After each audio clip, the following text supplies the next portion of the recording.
आज सौनक जी ने कहा, गुरुजी आपने कथा में कहा था कि उत्तरा के गर्भ में एक बच्चे को कृष्ण भगवान ने बचाया था, उसका क्या हुआ? तब सूत जी को स्मरण आया। वे कहते हैं, सौनकादि मुनीश्वरों, समय बीता, उस बच्चे का जन्म हुआ। बाबा ने बड़े बड़े विद्वानों को बुलाया, विद्वानों ने जन्म कुंडली बनाई और बच्चे का नाम रखा विष्णु रात। क्या नाम रखा भाई बहनों? बोलो, विष्णु रात। इसलिए जब बच्चा जन्म ले तो उसकी जन्म कुंडली जरूर बनवाइए, पंडित जी को पत्रा जरूर दिखवाइए। जन्म नक्षत्र का व्यक्ति के जीवन पर बहुत गहरा असर होता है। बहुत जने कहा था, पंडित जी हमारे घरे पत्रा ना दिखावा जाए, भगवान ऋषि आए जी हैं, बच्चा जन्म ले ही पत्रा दिखाए तो भगवान ऋषि आए जी, ये हमारे घरे ना होता है। तो लड़के ब्याहे में मोटरसाइकिलियो तो दहेज में लीन जात रही, तू ले लागो, हैवी अमाउंट मांगे लागो, तो भगवान ना ऋषि ने अगर पत्रा दिखवा दो तो भगवान ऋषि आए जी। जन्म नक्षत्र का बहुत गहरा असर होता है, इसलिए जब बच्चा जन्म ले तो जन्म कुंडली जरूर बनवाइए। हमारे यहाँ का ज्योतिष इतना तेज है, अमेरिका करोड़ों डॉलर खर्च करके तब सैटेलाइट बनाता है जो अंतरिक्ष में जाकर के पता लगाता है कि कब कैसा मौसम होगा, कब ग्रहण लागी, कब का हुई। और हमारे यहाँ 25 रुपए पत्रा में साल भर पहले लिख के आएगा, काशी के विद्वान भेज दिए। जो ग्रहण लिखा है हमारे पत्रा में, एक सेकंड आगे पीछे नहीं होना है। और केवल काशी में बैठे बैठे गणित कर लिया। नासा के वैज्ञानिक आश्चर्यचकित है कि धन्य है भारत देश के ब्राह्मण पंडित जो बैठ करके ज्योतिष के द्वारा ऐसा गणित कर देते हैं कि जो वो लाखों करोड़ों डॉलर खर्च करके पता करते हैं। और बात वही आती है, कोरोना आया उसके 1 साल पहले पत्रा में लिखा था, किसी का ध्यान नहीं गया। पत्रा को हल्के में न लीजिए, आदमी की बुद्धि सीमित है, पत्रा का ज्ञान सीमित है। आदमी जानना चाहे तो बहुत कुछ जान सकता है पत्रा में। लेकिन जब कोरोना आया, आप सब जानते हैं, तब फोटो खींच के सभी पत्थरा के डाले लगे फेसबुक पर, भैया तो पहले से लिखा रहा। जब पत्थरा छपता है तो सबसे पहले ही संवत्सर फल लिखा रहता है, किस महीने में सोना महंगा होगा, चांदी महंगा होगा, रुई महंगी होगी, कब भाव गिरेगा, कब भाव बढ़ेगा, सब पत्थर में लिखा है। और उसी हिसाब से होता है, आदमी जानना तो चाहे। अगर किसी ने कहा वैसा नहीं हुआ तो ये मत समझना पत्थरा में गलत है, वो आदमी गणित गलत लगा लिया। ज्योतिष, वेद के 6 अंग हैं, उनमें एक अंग है ज्योतिष, ज्योतिष शास्त्र जो वेद का अंग है। तो ज्योतिष का ज्ञान इतना हल्का नहीं है। अपने बच्चों का जन्म कुंडली जरूर बनवावें। ये भी बात सही है कि जन्म कुंडली और ज्योतिष में बहुत पाखंडी घुस आए हैं, अर्थ का अनर्थ कर रहे हैं। उनको अपने भविष्य नहीं पता, दूसरे बता रहे हैं। ऐसे पाखंडी से सावधान ना हो। वो घर घर भीख मांगने वाले कहीं लो तो हर हाथ देख दी लो, उनका अपने भविष्य नहीं पता है, वो आपका हाथ क्या देखेंगे। इसलिए हमारी माताओं बहनों को प्रार्थना है कि ऐसे अरे गरे न तो खैरे आ जाए दोबारे तो हाथ ना दिखाने लग जाओ सबको। बाबा पूजा कह दो, गरीबी भाग जाए। बाबा अगर पूजा कर लेती तो पहले अपन गरीबी भगा लेती घरे। अगर पंडित जी के माला जपे कोई करोड़पति बनत तो सबसे पहले पंडित जी अपना ना बन जाती, माला जपते बनते कि नहीं। इसलिए कुछ स्वयं करना पड़ेगा। लेकिन हम लोग चाहते हैं हमको पूजा न करना पड़े, कथा न सुनना पड़े, कोई दूसरे कह दे बस हमारा बेड़ा पार हो जी। स्वयं करना पड़ेगा, कुछ चीजें स्वयं करनी पड़ती हैं। अपने पेट में अगर तेज भूख लगी है तो स्वयं खाना पड़ेगा। कि हम कहेंगे चुन्नू भैया तो भोजन कया हमारे भूख लाग है, तो हमारी भूख मिटेगी नहीं मिटेगी। भजन भी स्वयं करना पड़ेगा, भोजन भी स्वयं, भजन भी। भैया हमारे संति कथा सुन लो, माला जप लो, उसमें हिस्सा नहीं होता। 4 चीजें आदमी को स्वयं के हिस्से की स्वयं करनी पड़ती हैं। भोजन स्वयं करना पड़ेगा, भजन स्वयं करना पड़ेगा, और ब्याह स्वयं करना पड़ेगा। इना की ब्याह खाना है तो भैया पड़ोसी सबने कहते भैया हम बहुत व्यस्त हैं, तो दुल्हा बन के चले जाओ हमारे जगह पर, दुल्हन हमारे घर दे जाओ, तो दे जी है। स्वयं करना पड़ेगा। और मरना भी स्वयं पड़ेगा। आएगा जबरे बुलावा हरि का, छोड़ के सबको जाना पड़ेगा। ये बात नहीं बनेगी कि पोतवा का बियाह ठाने न भी जमराज लौट जाओ, वरना लौटने वाले नहीं। इसलिए अपने हिस्से का हमें स्वयं करना पड़ेगा तो बात बनेगी। बच्चा जन्म ले तो जरूर पंचांग, हम कहते हैं आप जन्म कुंडली न बनवाओ, लेकिन फिर भी पूछो उसके बारे में। आपके बच्चा के जन्म कुंडली में क्या योग है? डॉक्टर बनी, मास्टर बनी, व्यापारी बनी, किसान बनी, सब लिखा है। योगी ज्योतिषी को दिखा करके पूछिए, वही मेरे पढ़ाई लिखाई कराओ उसको। नहीं तो योग कुछ है, हम अपेक्षा कुछ करते हैं, बात बिगड़ जाती है।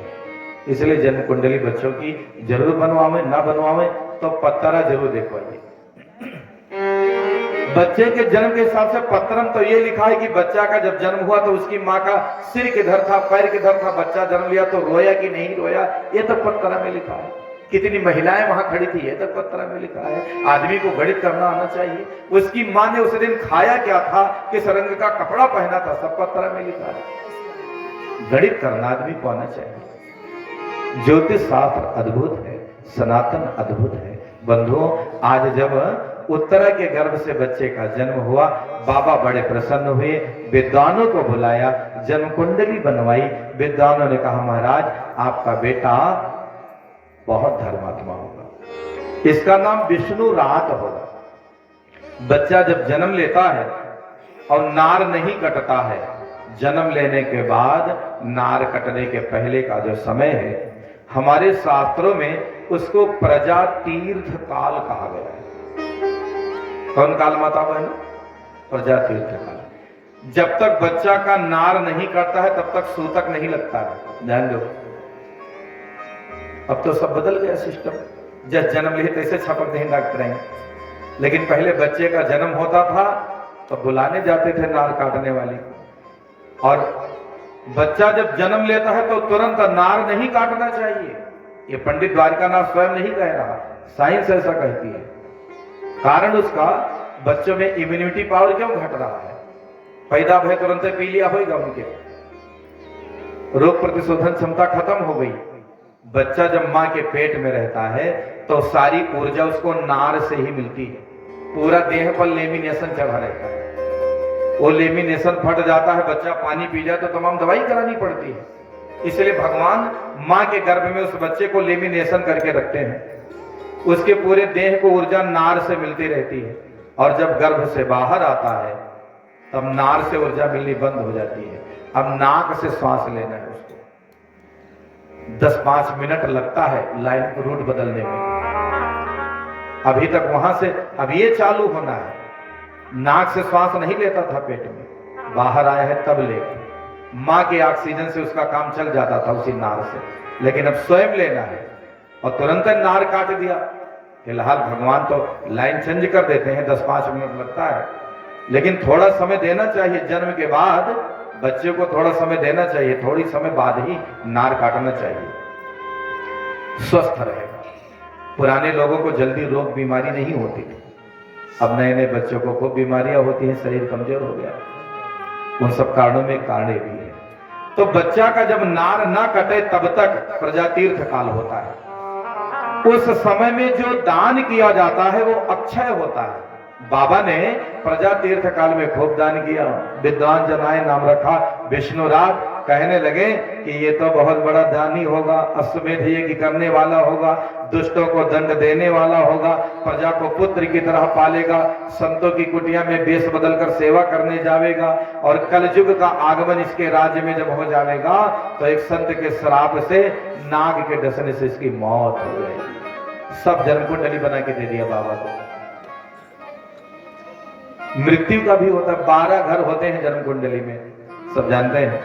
जो जन्मांग चक्र बनता है 12 घर रहते हैं, उसमें आदमी का रोजी रोजगार, पढ़ाई लिखाई, शादी ब्याह, पारिवारिक जीवन कैसा रहेगा, सब एक एक घर में सब आय व्यय सब लिखा रहता है। जानकार आदमी होना चाहिए। यह सूचना द्वारिकापुरी में गई। कृष्ण भगवान आए, लल्ला को गोदी में उठा लिया।